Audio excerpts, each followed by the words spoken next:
యేసుక్రీస్తు కృపను బట్టి మీ అందరికీ మరొకసారి ప్రత్యేకమైన వందనాలు చెల్లిస్తూ ఉన్నాను. ఈరోజు మీ ముందుకు రావడానికి కారణం ఏంటంటే, దేవుడు యవనస్తుల గురించి కొన్ని మాటలు మాట్లాడమని నాతో మాట్లాడి ఉన్నాడు. కాబట్టి యవనస్తుల గురించి ఒక వ్యక్తిని మీ మధ్య నేను పరిచయం చేయడానికి సిద్ధంగా ఉన్నాను. ఆ బైబిల్ గ్రంథంలో చూసినట్లయితే న్యాయాధిపతుల గ్రంథము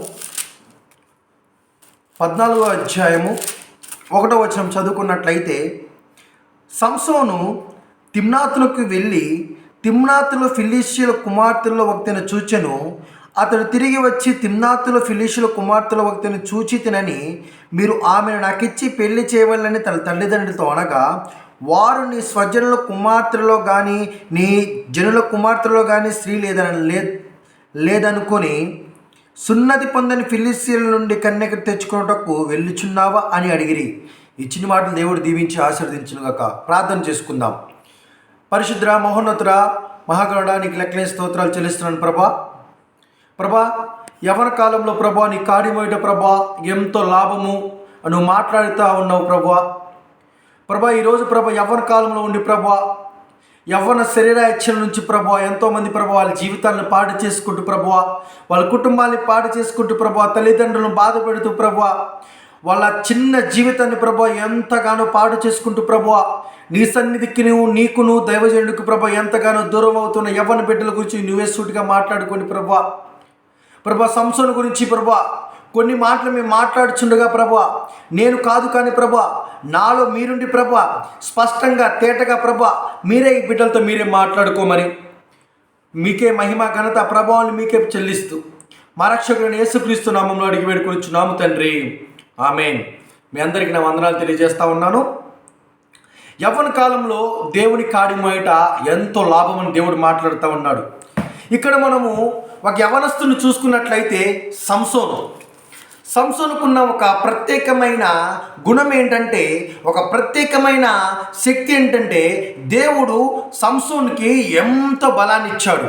సంసోను అంత బలవంతుడు ఈ బైబిల్ గ్రంథంలో ఎక్కడా కూడా ఉన్నట్లు మనం చూసుకోము. దేవుడు మాట్లాడుతూ ఉంటాడు, సంసోను నా ప్రియుడా బలవంతుడా అని దేవుడు సంసోను ఎంతగానో తేటగా పిలుస్తూ ఉంటాడు. కానీ అలాంటి సంసోను పుట్టక మునుపు ఆ సంసోను వాళ్ళ తల్లి ఎంతగానో ప్రార్థన చేసినప్పుడు దేవుడు ప్రేరేపణతో సంసోను యొక్క తల్లితో మాట్లాడుతూ ఉంటాడు. ఓ తల్లి, నీకు నేను బిడ్డని ఇస్తాను, కానీ 3 విషయాల్లో ఆ బిడ్డను నువ్వు దూరంగా ఉంచాలి అని చెప్పినప్పుడు ఆ తల్లి సరైన ఆజ్ఞ దేవుడికి మాట ఇస్తుంది. ఆ 3 విషయాలు ఏంటంటే, మొదటి విషయం, ఎప్పటికీ కూడా నీ కుమారుడు యొక్క క్షౌరము అంటే నువ్వు తల వెంట్రుకలు తీపిచ్చొద్దు అని మొదటి తీర్మానం చేస్తాడు దేవుడు. రెండవ తీర్మానం, ఏ స్త్రీని కూడా ఏ పరాయి స్త్రీని కూడా నీ కుమారుడు ముట్టకూడదని దేవుడు రెండో మాట ఇస్తాడు. మూడో మాట ఏంటంటే, చచ్చిన వాటిని ముట్టుకోకూడదని దేవుడు ఆ తల్లికి ఆ వాగ్దానం ఇస్తాడు. అయితే ఆ తల్లి సరైన ఒప్పుకుంటుంది. ఒప్పుకున్న తర్వాత సంసోను పెద్దవాడైన తర్వాత చేయకూడని తప్పులు చేయడం ప్రారంభిస్తాడు. ఇక్కడ సంసోను ఫిలిష్తీయుల కుమార్తెలో ఒకరిని చూచి ఆమెను నాకిచ్చి పెళ్లి చేయండి అని తల్లిదండ్రులతో చెప్పినప్పుడు ఆ తల్లిదండ్రులు ఏమని చెప్తారంటే, ఓ బుద్ధి లేనివాడా, నీకు ఆ ఫిలిష్తీయుల కుమార్తె కావాలా?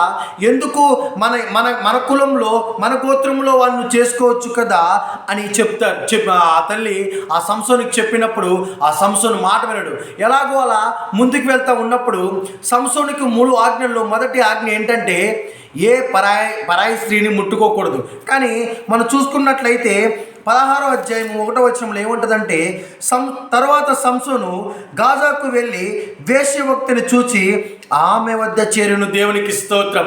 దేవుడు ఆ తల్లితో ఇచ్చిన మొదటి మాట ఏంటంటే, ఈ సంసోను ఏ స్త్రీని కూడా కూడకూడదు. ఇక్కడ సంసోను చేస్తున్న మొదటి తప్పు ఏంటంటే స్త్రీని కూడడం. దేవునికి స్తోత్రం, హల్లెలూయా. ఇక్కడ చూసినట్లయితే గాజాకు వెళ్ళి సంసోను అక్కడ ఒక స్త్రీని కూడతాడు. దేవునికి స్తోత్రం. ఆ స్త్రీ వల్ల సంసోను జీవితము అతలాకుతలమైపోద్ది. ప్రియ సహోదరి, ప్రియ సహోదరుడా, ఇక్కడ ఆ స్త్రీని కొడతాడు, ఆ స్త్రీ యొక్క మాయలో పడిపోతాడు. ఆ మాయలో పడి ఈ ఫిలిష్తీయులు ఈ స్త్రీని ఏర్పాటు చేసుకుని ఎలాగైనా సరే ఆ సంసోనికి దేవుడు ఆ యొక్క జుట్టులో అంటే ఆ క్షౌరంలో బలాన్ని ఇస్తాడు కాబట్టి ఎలాగైనా సరే ఆ బలాన్ని తీసివేయాలని ఆ ఫిలిష్తీయులు కుట్ర పొంది ఈ స్త్రీను ఆ సంసోనికి ఎలాగైనా సరే బొట్లో పడేయాలని ఈ స్త్రీని ఏర్పాటు చేస్తాడు. అయితే ఆ స్త్రీ తన అందాలతో, ఈ లోకపు అందాలతో ఆ యొక్క సంసోన్ని అట్రాక్ట్ చేసుకొని ఆ సంసోన్తో శయనించడము, ఆ సంసోన్తో పాపం చేయడం చేసినప్పుడు సంసోను బాగా అట్రాక్ట్ అయిపోయి ఆ స్త్రీని కొడతాడు. కూడినప్పుడు ఒకనొక రోజు ఆ యొక్క సంసోను ఆమె ఒళ్ళో పడుకున్నప్పుడు ఆ ఫిలిష్తీయులలో కొంతమంది వచ్చి బంధించి ఆ యొక్క క్షౌరాన్ని తీసివేస్తారు. అయితే సంసోను చేసిన మొదటి తప్పు ఏంటంటే ఆ స్త్రీతో కూడకూడదని దేవుడు ఆజ్ఞ ఇచ్చాడు, కానీ ఆ స్త్రీతో కూడి తన క్షౌరాన్ని పోగొట్టుకుంటాడు. ఆ దేవుడు సంసోనుకి ఇచ్చిన రెండో ఆజ్ఞ ఏంటంటే చచ్చిన వాటిని ముట్టుకోకూడదు. కానీ సంసోను ఒకానొక సమయమున ఆ యొక్క అరణ్య మార్గమును వెళ్తూ ఉన్నప్పుడు ఒక సింహాన్ని తన బాణముతో కొట్టి ఆ సింహాన్ని చంపేసి ఆ సింహాన్ని ముట్టుకుంటాడు. అది చచ్చిన వాటిని ముట్టుకోకూడదు అంటాడు దేవుడు, కానీ ఆ ఆజ్ఞను కూడా ధిక్కరిస్తాడు. మూడవ ఆజ్ఞ ఏంటంటే ఎన్నటికి కూడా నీ తల వెంట్రుకలను తీపించుకోకూడదంటే తల వెంట్రుకలు పాపానికి లోనై తన యొక్క తల వెంట్రుకలను కూడా తీపించుకుంటాడు. ప్రియ సహోదరి, ప్రియ సహోదరుడా, వాక్యం వింటున్న ఓ యవ్వన బిడ్డ, ఈరోజు దేవుడు నిన్ను ఎంతగానో వాడుకోవాలని, ఎంతో ప్రతిష్టమైన స్థానంలో నిన్ను ఉంచాలని, ఎంతో బలాన్ని నీకిస్తే నువ్వు మాత్రం ఈ లోకంలో ఉన్న పురుషుని చూసి కానీ స్త్రీని చూసి కానీ నువ్వేం చేస్తా ఉన్నావంటే నీ బలాన్ని పోగొట్టుకుంటా ఉన్నావు. దేవుడు నిన్ను ఎంతగానో రూపించాడు. దేవుడు నిన్ను ఎంతగానో తన సేవలో వాడుకోవాలనుకుంటున్నాడు. దేవుడు నిన్ను ఒక ప్రతిష్టమైన స్థానాన్ని ఇవ్వాలనుకుంటున్నాడు. దేవుడు నీకు ఎంతగానో రూపాన్ని ఇచ్చాడు. దేవుడు నీకు ఎంతగానో ధైర్యాన్ని ఇచ్చాడు. దేవుడు నీకు అన్ని విషయాల్లో కూడా నేను గొప్ప స్థాయిలో ఉంచితే, కానీ ఈరోజు నువ్వు ఒక సంసోను వలె నీ జీవితాన్ని పాడు చేసుకుంటున్నావు. ప్రియ సహోదరి, ప్రియ సహోదరా, ఇక నుంచి ఆలోచించుకో.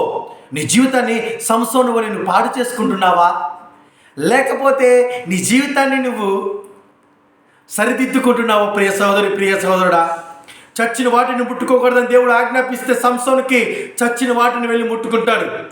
ఎన్నటికి కూడా నువ్వు పరాయి స్త్రీని ముట్టుకోకూడదు సంసోను అంటే వెళ్ళి ఆ దెలీలా మాయలో పడిపోతాడు. ఎన్నటికి కూడా నీ యొక్క తల వెంట్రుకలు తీపించుకోకూడదంటే వెళ్ళి తల వెంట్రుకలు తీపించుకుంటాడు. ఈరోజు నువ్వు వాక్యం వింటున్న ప్రియ సహోదరి, ప్రియ సహోదరుడా, నువ్వు అనుకుంటా ఉన్నావేమో నాకేంటిలే అందంగా ఉంటాను, నాకేంటిలే గొప్ప జ్ఞానాన్ని కలిగి ఉన్నాను, నాకేంటిలే అని ఈరోజు వాక్యం చెప్పేటప్పుడు నాకెళ్ళి నువ్వు చూసి నవ్వచ్చు. కానీ ఇదే నిజం. ఒక సంసోను వలె నువ్వు బ్రతికితే ఈ యొక్క సంసోను జీవితాన్ని పక్కన పెట్టేసి సంసోన్ని ఫిలిష్తీయులు తీసుకెళ్ళి చెరసాలలో వేసినప్పుడు సంసోను చివరిగా ఒక మాట అంటాడు. ఆ మాట ఏంటో తెలుసా? ఆ చెరసాలలోనే ఈ ఫిలిష్తీయులు అందరూ కలిసి సంసోను తీసుకెళ్ళి ఆ యొక్క బందీలో వేసినప్పుడు సంసోను చివరికి ఒక మాట అంటాడు, ప్రభువా ఒక్క అవకాశం నాకు ఇవ్వవా, ప్రభువా ఒక్క అవకాశం నాకు ఇవ్వు ప్రభు అని సంసోను ఒక్క అవకాశం అడిగినప్పుడు దేవుడు సంసోను వైపు చూస్తాడు. దేవునికి స్తోత్రం. ప్రియ సోదరి, ప్రియ సోదరుడా, వాక్యం వింటున్నావు. నీవు ఇన్ని రోజులు ఒకవేళ సంసోను వల్ల బ్రతుకుతూ ఉన్నావేమో.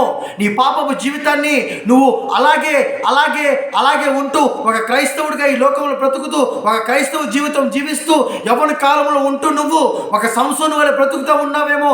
దేవుడు నీకు ఆజ్ఞ ఇస్తే ఆ ఆజ్ఞను ధిక్కరించి నీ సొంత చిత్తానుసారంగా నీ సొంత పెత్తనాలు నువ్వు చెల్లిస్తూ ఉన్నావేమో. కానీ ఈరోజు దేవుడు నీతో మాట్లాడుతూ ఉన్నాడు. నువ్వు ఒక సంసోను అయితే, పాడైపోయిన సంసోను అయితే ఇప్పుడే మోకరించి ప్రార్థన చేయి. ప్రభువా ఒక్క అవకాశం ఇవ్వు ప్రభువా, నా జీవితాన్ని నేను మార్చుకుంటాను. లోకం వైపు కానీ లోక ఆశల వైపు కానీ యవ్వన కాలంలో నేనున్నాను.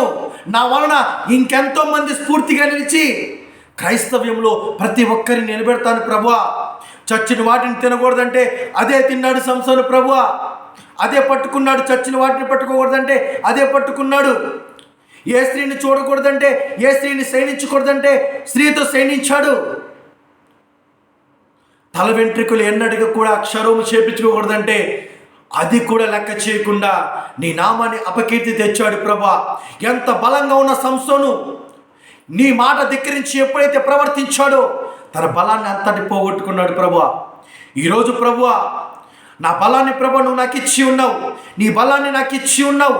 యవ్వన కాలంలో ఉన్న నేను ప్రభా నీకు సాక్షి బిడ్డగా బ్రతుకుతాను ప్రభా అని తీర్మానం చేసుకుంటే, ఎప్పుడైతే సంసోను ప్రభువా ఒక్క అవకాశం ప్రభువా అని ఆ బోనులో ఉండి ఆ చెరసాల్లో ఉండి ప్రార్థన చేసినప్పుడు ఎలాగైతే సంసోను జీవితాన్ని సంసోను రూపుదిద్దుకున్నాడో, ఈరోజు వాక్యం వింటున్న నీవు ఒక్క అవకాశం అడుగుదామా దేవుణ్ణి. మోకరించి నీ కోసం నేను ప్రార్థన చేస్తాను. పరిశుద్ధ మహోన్నత మహాగణుడా నీకు లెక్కలేని స్తోత్రాలు చెల్లిస్తాను ఉన్నాను ప్రభువా. ప్రభా సంసోను జీవితంలో ప్రభా 3 ఆజ్ఞలను ఇస్తే ఆ 3 ఆజ్ఞలు కూడా ధిక్కరించి ప్రభువా తన సొంత చిత్తానుసారంగా జీవించాడు ప్రభువా. చచ్చిన వాటిని ముట్టకూడదు, ఎన్నటికీ కూడా ప్రభా నువ్వు ఏ స్త్రీతో పరాయి స్త్రీతో నువ్వు శయనించకూడదు, నీ తల వెంట్రుకలు నువ్వు ఎప్పుడు కూడా క్షౌరము చేపించుకోకూడదంటే ప్రభువా ఆ 3 ఆజ్ఞలు ధిక్కరించి ప్రభా తన సొంత చిత్తాన్ని జరిగించాడు ప్రభువా. ఫిలిష్తీయులు పట్టుకెళ్ళి ఆ క్షౌరాన్ని తీసేసి బందీలో వేసినప్పుడు అప్పుడు నువ్వు గుర్తొచ్చావు ప్రభువా. ఈరోజు యవ్వన కాలంలో జీవిస్తున్న నేను ప్రభువా, యవ్వన కాలంలో ఉంటున్న నేను ప్రభువా, ఈ లోక పాపపు జీవితాన్ని జీవిస్తున్న నేను ప్రభువా, ఈ లోకంలో ఉన్నంత వరకు ప్రభువా నీ యొక్క వాల్యూ నాకు తెలియట్లేదు. కానీ ప్రభువా ఎప్పుడైతే నేను బాధ నాకు వస్తుందో, ఎప్పుడైతే క్షమ నాకు వస్తుందో, ఎప్పుడైతే నాకు శ్రమలు వస్తూ ఉన్నాయో అప్పుడు నువ్వు గుర్తు వస్తూ ఉన్నావు ప్రభువా. యవ్వన కాలంలో ప్రభువా నేను ఒకరికి మాదిరికరంగా ఉండి ప్రభువా బలము పొందక ముందు సంసోను కంటే ప్రభువా బలము పొందిన తర్వాత సంసోను ఎంతగా ఆశీర్వదించబడ్డాడో, ఎంతగా ఒక్కసారి ప్రభువా ఆ యొక్క మోకరించి ప్రార్థన చేసి నా బలాన్ని నాకు ఇవ్వు ప్రభువా, ఒక్క అవకాశం ఇవ్వు ప్రభువా అంటే నువ్వు ఎలాగైతే ఒక్క అవకాశాన్ని నువ్వు ఇచ్చి ఉన్నావో ఈరోజు ఒక్క అవకాశం నాకు దయచేయండి ప్రభువా. ఒకవేళ సంసోను వలె నేను బ్రతుకుతా ఉంటే ప్రభువా, బలము పొందిన సంసోను వలె కాకుండా ప్రభువా బలము ఉన్నప్పుడు ప్రభువా ఎంతగా నీ ఆజ్ఞను గైకొన్న సంసోను వలె నేను బ్రతికే మార్గాన్ని దయచేయండి ప్రభా. వాక్యం విన్న ప్రభా ఈ బిడ్డలు ప్రభా వీళ్ళ కోసం నేను ప్రార్థన చేస్తూ ఉన్నప్పుడు ఈ లోకంలో సంసోను వలె బ్రతుకుతూ ఉన్నారేమో, ఈ లోకంలో ఉన్న ప్రేమ డబ్బు, ఈ లోకంలో ఒక స్త్రీ ఒక పురుషుని మీద, ఒక పురుషుడు ఒక స్త్రీ మీద ఎంతగానో ప్రేమ అనే లోకంలో పడి ప్రభా ఎంతగా మాయతో బ్రతుకుతూ ఉన్నారు ప్రభా. వీటన్నిటి ప్రేమ కంటే ప్రభా నీ ప్రేమ శాశ్వతం ప్రభా. ఈ లోకంలో ఉన్న ప్రేమలు ఈరోజు ఉండొచ్చు, రేపొద్దున ప్రభా ప్రేమ ప్రభా ఉండకపోవచ్చు, కానీ ప్రభా ఎల్ల వేళలా ప్రేమ చూపించు దేవా.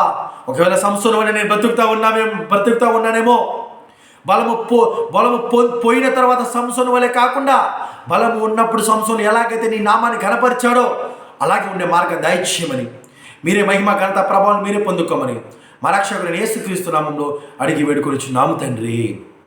ఆమేన్.